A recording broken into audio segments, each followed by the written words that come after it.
สวัสดีสบายดีสวัสดีพี่ๆทุกคน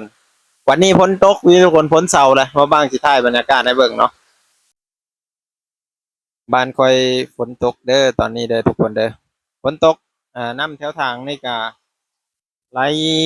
ไปเลยนี่ทุกคนเห็นบ่ฝนตกเนาะฝนตกแห้งอีหลีเลยทีหนึงนี่นะ98%เนาะเฮ็ดให้แบบฝนมาแห้งเลยตอนนี้มันฟ้าเอื้อนแล้วแต่ว่าอยู่ทางเมืองฟ้าเพิ่นมืดครึ้มเลยทุกคนเบิ่งรถแถวทางเนาะ ก็เฮ็ดให้แบบฝนตกมาว่าซี่ก็การไปการมาก็สิยากแหน่แต่ว่าเขาก็บางคนเขาก็แข่งไปเนาะเบิ่งฝนสาดเข้ามาทุกคนฝนสาดเข้ามาเต็มเลยเปียกหมดเลยสมกับว่าร้านน้อยอีหลีเนาะมันพาเข้ามาได้เฉยทุกคนลมได้ลมแรงมันต่อเติมออกไปทางหน้านี่คือสิบ่พระเนาะมันต่ำอันนี้มันสั้นพ้นเนาะก็เลยเฮ็ดให้พ้นพระโธ่ทุกคนผู้นำอยู่กลางหน้างัวบ้าว่างก็จอดไว้อยู่พู้น จอดไว้อยู่กลางเดินพู้นโอ้ยเนาะหนาวแล้วบัดสิหัวก็หนาวแล้วอาโธ่ฝนตกแบบนี้มันก็ฮอดฤดูกาลดำไร่ดำนาแล้วทุกคนเออนี่ฝนตกแบบนี้เนาะมันมาแบบโคตรไวเลยนะประมาณ5นาทีนี่แหละฮอดพี่เนาะเบิ่งเด้อทางพุ่นโอ้ทางพุ่นก็มืดครึ้มอยู่เนาะเฮ็ดให้แบบเดินบ้านเดินเรือนนี่บ่เป็นตาเอาเลยบ่มีวันอยู่เลยทุกคนเอโธ่ FC บางคนก็ว่าอยู่แบบพอเพียงเนาะบ่บ้างว่าซั่นแบบซี้แหละเฮามันบ่มีเนาะเฮาก็เลยอยู่จั่งซี้เออเรือนสานบ้านช่องก็คือพี่ๆได้เห็นนั่นแหละเนาะก็คันบ่ได้แม่ก็สู่เฮาก็คือสิบ่มีฮอดบ่อนอยู่บ่อนเช่าพุ่นแหละทุกคนเอ้ยอันนี้ก็ได้ย้อนแม่อ่าแม่เป็นที่พึ่งนะทุกคนยังยืนด้วยตัวเองบ่ทันได้ตัวหลายๆคนก็ดำนาแล้วเด้อทุกคนเด้ยเพิ่นดำให้ดำนาแล้วเนาะฝนตกไปซี้ก็เริ่มดำแล้วนี่ตาหยาวเนาะอันนี้บ่ว่างก็ยังบ่ทันได้ดำซ้ำตัวน้ำอยู่อ่าทางแดงเพิ่นยังไหลอยู่ทุกคนบ้านพี่ๆทุกคนได้พายุเข้าคือกันบ่อยู่พี่นั่นฝนตกมื้อนี้มันเช้าตอน10โมงอัน3โมงเนาะ3โมงพอดีอ่าต่อเสื้อ3โมงเลยนะ11โมง3โมงพอดีตกเลยมันหยุดประมาณชั่วโมง2ชั่วโมงมันตกอีกฟ้าดังเนาะฟ้าดังฟ้าร้องเลยทุกคนเอ้ยดีแต่ว่ามันตอนฝนตกฟ้าแตกบาดเดียวหนึ่งนะแตกตุ้มบาดเดียวแล้วก็เงียบเลยแต่ว่าตอนนี้บ่ฮู้ว่ามันสิตกยาวเลยบ่หรือว่าจั่งใดนี่ถ้ามันตกแก่ยาวไปเลยก็คือสิลำบากในการสัญจรไปมาอยู่ทุกคนตอนนี้มันแม่ยังอ้ออยู่หน้าอยู่ทุกคนเอ้ยอีต้นแล้วเด้เนาะเรายังไม่ทันได้เข้ามาเฮ้ออันร้านไปนำเนาะเฮ้อเท่าลอยไปนำว่าเข้ามาเด้อว่าซั่นตอนฝนยังอยู่พุ่นประมาณเมืองจำพรประมาณอยู่ประมาณ10ปลายลักเนาะ10ปลายหาสาวลักเนาะฝนสิอยู่ประมาณนั้นก็เลยโทรให้หลานให้น้องออกไปนำนะจักมาแล้วหรือยังแหละตอนนี้ยังบ่เห็นอยู่ยันฝนตกห่ำแล้วบ่จักก็เลยให้เข้ามาไวเด้อว่าซั่นพายุกำลังมาแรงน่ะตอนนี้ยังบ่เห็นซ้ำโอ้มาแล้วบ่ฮู้ผู้ใดอันทะยังเวิ้งๆอยู่พู้นพูนแม่นบ่เด้น่ะกีรถีบบ่เหรอเบิ่งดูเบิ่งซอยคอยดูแม่นบ่ล่ะทุกคน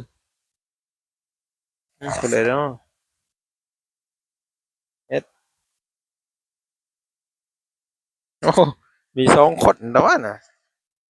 โอ้โฮเดี๋ยวสิถ่ายให้เบิ่งเนาะลูกครึ่งไทยลาวเด้อแล้วก็มาใช้ชีวิตแบบซี้นะทุกคน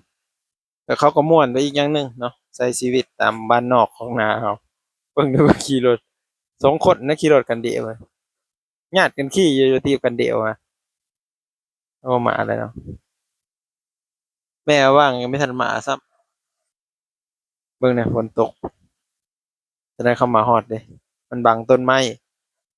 ถือว่าอยู่ทางนี่แหละน้ำพ้นเต็มหมดเลยเด้อนี่เห็นบ่น้ำไหลทุกคนจะได้เข้ามาฮอดเด้เขากำลังบืนนอนอยู่นี่นี่มาแล้วเห็นบ่เหลืองๆมาแล้วเฮ็ดบาดนี้เฮ็ดบาดนี้โอ้ยโอ้ นี่พาลูกเสียได้หมอนี่เนาะโอ้แว่สนพลก่อนสนพลก่อนโอ้จะพาลูกชายไปช่วยเนี่ยโอ้โอ้เบรกกระคักเนาะเบรกไหมด้วยเบรกนั่นแหละโอ้ตีนเบรกเลยผนได้เจอกันพลครับเนาะเนาะเจอกันได้เจอกันพลซื้อไหมเสื้อนะฮะเอามาแต่บ้านพุ่นนะเตรียมพร้อมเนาะไปส่งกันพลเจอกันพลแล้วมาแล้วอ้าวแล้วมาเลยค่ะเอออ้าวกูลอยไปแล้วมาเลยลอย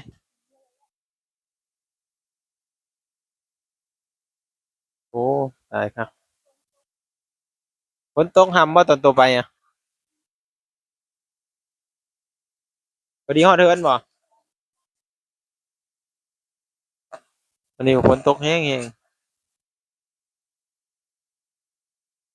รถเขาอืม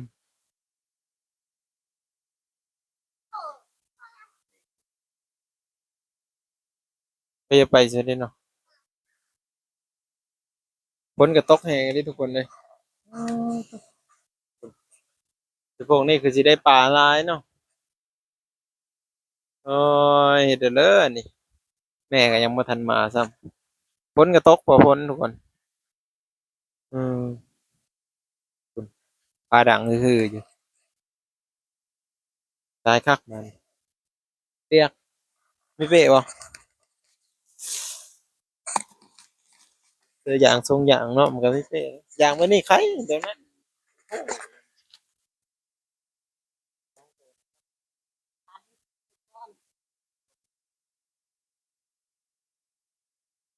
เสื้อยางอีหลีนี่ฮะอันแบบหมอลอยมันเป็นเสื้อยางอะฝนก็ยังเห่าเซยอยู่นี่ฝนไม่เห่าอืมเดี๋ยวเฮ็ดได้แล้วยังอายเซยเนาะโอ้ยฝนก็ตกพอฝนทุกคนเลยตอนนี้เวลา4:10 นาทีเนาะเออ4:10 นาทีเฮ็ดแล้วโหน่ะเนี่ยบ่ได้เฮ็ดซ้ำโอ้ยก็ตัดหลักไว้ท่าน่ะโอ้ยโง่เบิ่งได้โง่ก็ตากฝนอยู่พู้นปานนี้ยังมีเห็นอยู่ตอนโตมาหันละว่าเนี่ยเลื่อลอยแล้วว่าสิมาแล้วบ่หรือว่าเรายังลกยายังจังให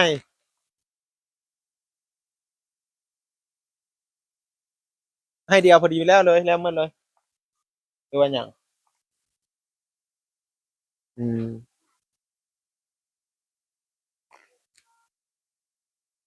โง่ก็ยังตากฝนอยู่ฝนเช้าพุ่นแหละทุกคนแล้วยังไปหาเอามันอึกกระทึกอยู่พุ่นน่ะมันจะเข้ามานั่น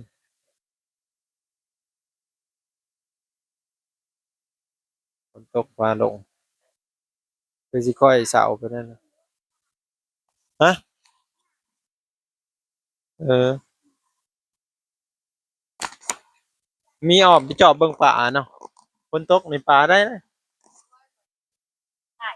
อืมได้มั้ยจับเอาแล้วนะป่าเอามองไปกลางได้นะ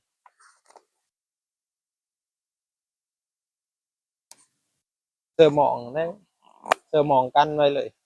มันแล่นไปให้มันกระตำแล้วแหละอยู่เด้อแล้วปลาใหญ่ปลาน้อยก็อยู่ฝนตกแบบสิน้ำไหม้เอาโง่ไปใส่แฮ่งได้นั่นใส่โง่ครับเต็มแล้วนะหมองปลาเข้าไปเต็มเลยอ่าทุกคนเลยสิประมาณนี้แหละเนาะพี่ๆทุกคนคลิปนี้ก็เป็นสั้นๆเด้อให้เบิ่งบรรยากาศฝนตกบ้านเฮาเนาะน้ำมื้อนั้นป้านถางไว้น้ำยังล้นเฮาเสยไหลเฮาทางคือเก่าในวิดีโอหน้าพอกันใหม่ขอบพระคุณพี่ๆทุกคนที่มาติดตามให้กำลังใจเนาะในวิดีโอหน้าถึงมาพอกัน